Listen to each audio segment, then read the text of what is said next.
नमस्कार दोस्तों, आप सभी का इस छोटी सी वीडियो में स्वागत है। अक्सर मुझसे ये सवाल पूछा जाता है कि सर आपका जेआरएफ क्रैक कैसे हुआ था, उसके बारे में बताइए, आपने क्या स्ट्रेटजी अपनाई थी। वैसे तो बहुत सारे टॉपर्स के इंटरव्यूज़, कई जगह क्लासेस में थोड़ा बहुत यहाँ वहाँ घूमते फिर चलते फिरते मैंने बताया कि क्या करना है। बहुत सारे स्टडी सेशन तो मैं बहुत सारे बनाते रहता हूँ कि कैसे पढ़ो, क्या करना है क्या नहीं करना है, 40 दिन में कैसे पढ़ना है, 50 दिन में। बट अक्सर स्टूडेंट का सवाल होता है कि सर आपने कैसे पढ़ा था, वो बताइए, आपकी स्ट्रेटजी क्या थी। वो सभी स्टूडेंट जो चाहते हैं कि मेरी स्ट्रेटजी क्या थी उस समय जब मैंने 2019 में अपना जेआरएफ क्रैक किया था। ये जो जेआरएफ का बोल सकते हैं क्या, ये डॉक्यूमेंट है, इसको पाने के लिए क्या कितनी मेहनत की थी, जेआरएफ अवार्ड लेटर के लिए क्या किया गया था, क्या नहीं किया गया था। उसकी स्टोरी जो है आज मैं आप लोगों को थोड़ा बताता हूं कि क्या क्या उस वक्त में हुआ था, क्या क्या कैसे कैसे तैयारी की थी। तो सबसे पहले शुरुआत करते हैं। तकरीबन पहले तो मैं आपको बताता हूँ, मेरा जो ग्रेजुएशन है वो यूनिवर्सिटी ऑफ दिल्ली से हुआ है। फिर उसके बाद मेरा मास्टर्स भी यूनिवर्सिटी ऑफ दिल्ली से ही हुआ है। और साथ साथ उस वक्त में ही ग्रेजुएशन करने के तुरंत बाद मैं यूपीएससी की तैयारी कर रहा था। तो यूपीएससी का अटेम्प्ट भी दिया, पहले अटेम्प्ट में कुछ नहीं हुआ, फिर दूसरा अटेम्प्ट 2017 में दिया तो प्रीलिम्स क्वालिफाई हो गया था। और उस समय बेसिकली एमए जो है स्टार्ट हो चुका था, तो कहीं ना कहीं एमए में ज़्यादा डाइवर्टेड था। तो यूपीएससी का मेंस इतने अच्छे से नहीं हुआ, तो ठीक ठाक निकल गया ऐसे, ठीक है। फिर 2018 में ट्राई किया, बट ज़्यादा सफलता वहाँ पर यूपीएससी में नहीं मिली। तो 2018 तक जो मेरा मास्टर्स जब चल रहा था आपके यूनिवर्सिटी ऑफ दिल्ली में, तब यूजीसी नेट एग्जामिनेशन के बारे में कुछ पता नहीं था कि ऐसा कुछ एग्जाम भी होता है, बिकॉज पूरा फोकस था यूपीएससी पे भी। भाई कर रहे हैं तो यूपीएससी आए हैं, ठीक है, जो कि मैक्सिमम विद्यार्थी होते हैं, तो उसमें कोई बुरी बात नहीं है।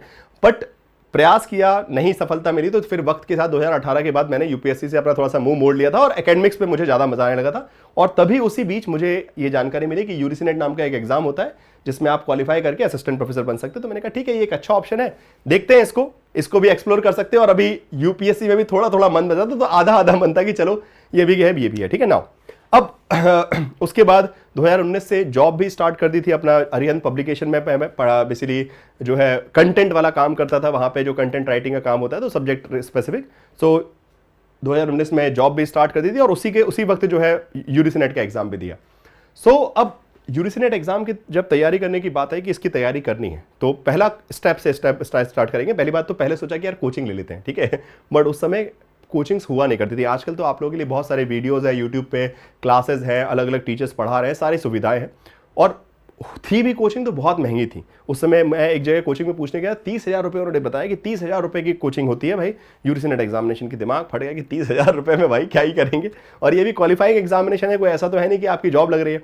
छोड़ा कि नहीं, खुद पढ़ लेंगे, बिकॉज अपने ग्रेजुएशन पे और मास्टर से भरोसा था कि हाँ अच्छी खासी तैयारी की। और मैं ऑलरेडी एक जो है एग्जाम क्रैक कर चुका था, यूपीएससी भी प्रीलिम्स हो चुका था, तो एक कॉन्फिडेंस था कि हाँ ठीक है यार कर लेंगे, मेहनत करेंगे तो कर ही लेंगे। और साथ साथ एमए में भी जो एडमिशन हुआ था मेरा, वो भी एंट्रेंस एग्जामिनेशन के बेस पे हुआ था डीयू में।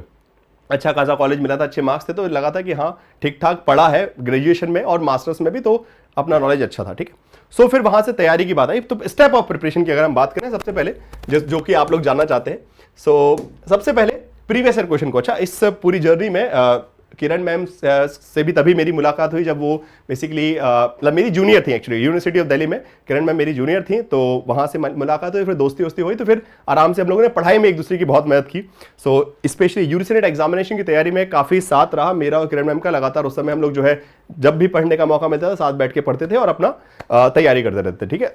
तो सबसे पहला काम हमने कदम उठाया प्रीवियस ईयर क्वेश्चन का, ठीक है, कि पहले प्रीवियस ईयर क्वेश्चन देख लेते हैं कि आखिर पूछ क्या रहा है। बिकॉज नॉलेज तो था आपका, ग्रेजुएशन में आपने पढ़ रखा है, मास्टर्स में पढ़ रखा है, यूनिवर्सिटी ऑफ दिल्ली में पढ़ा, तो अच्छा खासा पढ़ाई की है, ऐसी कुछ नहीं है कि कुछ अता पता नहीं। सब्जेक्ट को अच्छे जानते हैं, ठीक है। पेपर वन के बारे में कम जानते हैं, ऑब्वियसली बात है, बट हाँ सब्जेक्ट को अच्छे जानते हैं। तो ये देखा कि जो पढ़ा है उसमें से कितना नॉलेज काम का आ रहा है, कितना नहीं आ रहा है। तो फिर समझ में आया करीबन 50% तो बन रहा है, बाकी का जो 50% है वो थोड़ा सा फैक्चुअल है, उसके बारे में सुना है बट फैक्ट नहीं पता है। ये चीज क्लियरिटी हुई कि अच्छा ये चीजें हमको अब तैयार करनी पड़ेंगी, मतलब फ्रॉम डिफरेंट टॉपिक्स, ओके, भले वो पॉलिटिकल थ्योरी हो, चाहे पॉलिटिकल थॉट हो, कंपैरेटिव पॉलिटिक्स हो, जो भी यूनिट्स है उसमें से क्या क्या जानकारी अपने नॉलेज में है और क्या क्या नहीं पता है, उसको हमको कलेक्ट करना है। फिर सेकंड स्टेप पे आते हैं, शॉर्ट नोट्स प्रिपेयर करना स्टार्ट किए गए, ओके। एक कागज पे जो है शॉर्ट नोट्स हर टॉपिक है, जैसे कि मान लीजिए मार्क्सिज्म है, तो मार्क्सिज्म की किताबें, मार्क्सिज्म के इंपॉर्टेंट बेसिकली बोल सकते हैं फीचर्स, तो जो कॉन्सेप्चुअली पता है वो तो दिमाग में है, बट जो लग रहा है कि यार ये भूल सकते हैं, सो वो सभी फैक्ट को जो है एक जगह लिखते गए, एक एक कागज में, अलग अलग सेपरेट सेपरेट कागज में, ओके। और इन कागजों को दीवार में चिपका दिया, ठीक है। जो जो लगे कि हाँ यहां से क्वेश्चन बन सकते हैं उनको दीवार में चिपका दिया और चलते फिरते पढ़ना स्टार्ट कर दिया, ठीक है ना। अब ये सब वक्त चल रहा था, तो ये मतलब एक प्राइमरी प्रिपरेशन थी एक प्रकार से, कि थोड़ा थोड़ा जब जब वक्त मिला, बिकॉज जॉब भी कर रहे थे साथ में, तो इतना टाइम नहीं था मेरे पास भी कि मैं अलग से। बट हाँ, उस समय किरण मैम काफी ज्यादा उन्होंने मेहनत की, बहुत सारे नोट्स वगैरह भी प्रिपेयर किए, और मेरे पास भी जितना टाइम मिलता था मैंने भी नोट्स बनाए थे, ठीक है। फिर उसके बाद आता है एग्जाम का टाइम, जब लगा कि हाँ 1 महीना एग्जाम को बचा है। सो फिर नेक्स्ट स्टेप आती है अपना कि ऑफिशियली छुट्टी की 30 दिन की छुट्टी दे दी है, उसमें से 4-5 दिन तो दोस्तों के साथ मस्ती की, ठीक है। फिर फाइनल लगा कि अब जो है पढ़ लेते हैं, ठीक है। सो पढ़ाई स्टार्ट करते हैं। अब बात थी जो नेक्स्ट 20 डेज थे, 20-21 डेज की जो मैंने तैयारी ढंग से की थी, उसमें उन सब फैक्ट्स को रेगुलरली रिवाइज, और जितने भी मॉक टेस्ट थे, उस समय मॉक टेस्ट भी कम अवेलेबल थे, तो जितने भी प्रैक्टिस क्वेश्चन मिल सके प्रीवियस ईयर्स को ही, ठीक है।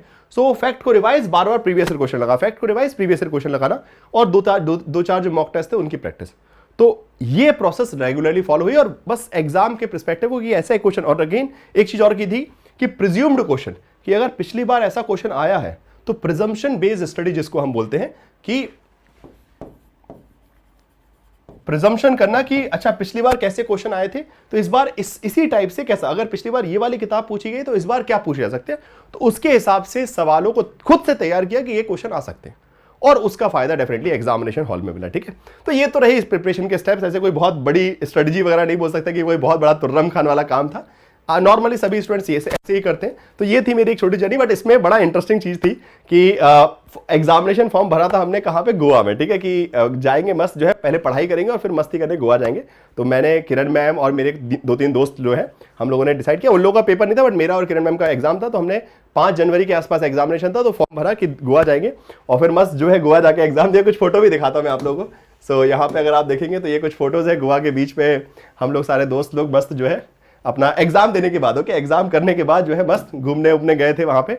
सो काफी मस्त, मतलब बोल सकते हैं एक बड़ा अच्छा एक्सपीरियंस था यूजीसी नेट एग्जाम क्रैक करने का, और इस सर्टिफिकेट को पाने में जो मेहनत भी लगी, ऐसा नहीं अभी मैं बहुत हंसी मजाक में आप लोगों को बता रहा हूं, बट ओवरऑल स्ट्रेटजी, ओके, खेल इतनी सी बात है समझने का कि आपको जितना अच्छे से आप अंडरस्टैंड करेंगे एग्जाम की रिक्वायरमेंट को, उतना आसान हो जाएगा।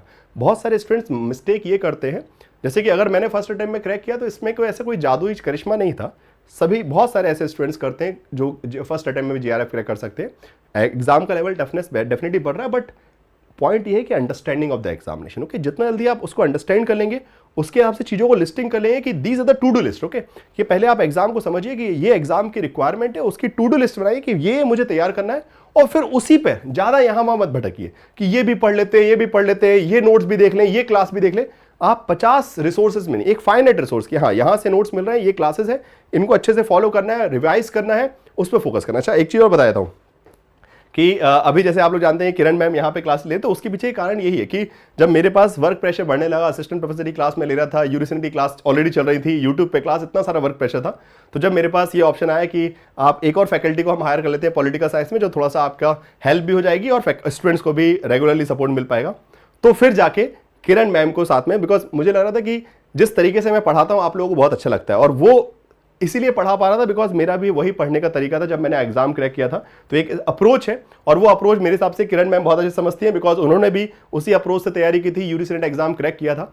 So that's why Kiran ma'am को आप लोगों की हेल्प करने के लिए या फिर आपके लोगों को पढ़ाने के लिए साथ में जो एक एडिशनल फैकल्टी हमने ऐड किया है अपने text book super coaching platform पे, किरण मैम को ऐड करने का कारण यही था कि वो उसी पढ़ाई के प्रिपरेशन को, इस मेथड को, इस जर्नी को समझती हैं, और वो उसी पैटर्न से, जिस तरीके से मेरा पढ़ाने का तरीका आप लोगों को बहुत पसंद आता है, तो उसी तरीके से आपको गाइड कर सकेंगे, और इसीलिए, और बाकी मुझे उम्मीद है कि आप लोगों को बड़ा मजा आता होगा क्लासेस में, एंड यही थी जर्नी, और कुछ ज़्यादा कुछ खास ऐसा है नहीं। सो थैंक यू एवरीवन, जैसा भी लगा हो कुछ कमेंट में अगर आपके सवाल है तो कमेंट बॉक्स में जरूर पूछिएगा, ठीक है। Thank you so much.